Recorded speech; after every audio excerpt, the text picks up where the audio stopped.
Korang player Civic, kita ada standbykan combo bajet RM20,000 untuk korang player Civic, geng. So kalau korang nak tahu bajet RM20,000 boleh dapat barang-barang apa, korang kena tengok video ni sampai habis, geng. Salam satu, geng, daripada Suria Garage. Macam dekat depan korang ni, kita orang bagi combo bajet RM20,000 untuk player Civic. So kalau korang nak tahu, untuk cover set, kita akan bagi cover set Blue Core original daripada HLY, geng. So untuk inner pula, kita akan bagi inner full set carbon untuk korang matchkan dengan cover set korang, inner full set carbon. So untuk braking system pula, bahagian hadapan kita akan bagi mini GP4 original Brembo. Untuk bahagian belakang kita akan bagi P34 original Brembo juga, geng. So untuk master pump atas, kita akan bagi master pump Brembo RCS CC. Dan untuk bahagian belakang master pump daripada RCB, geng.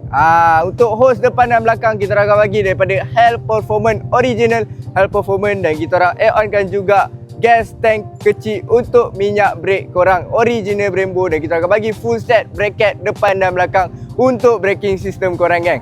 So kalau korang nampak dekat sini, suspension system kita akan bagi original daripada Ohlins color kuning, kod YA069, geng. Untuk bahagian depan pula, fork daripada PPR Racing cutting standard lower 1.5 inci. So untuk sport rim pula, kita akan bagi sport rim CNC Forge original daripada PPR Racing punya, geng. Color purple siap. Kita orang add-onkan disc depan dan belakang daripada original Gafler. Dan kita akan bagi satu hub CNC daripada Dyno Pro.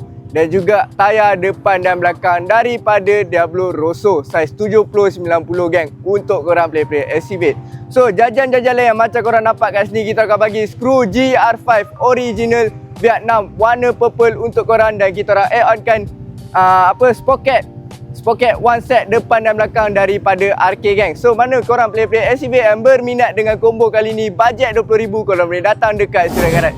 Jangan lupa like, comment and share video-video kita orang. Jangan lupa follow TikTok Suria Garage, geng. Ingat barang combo, ingat Suria Garage. Ciao.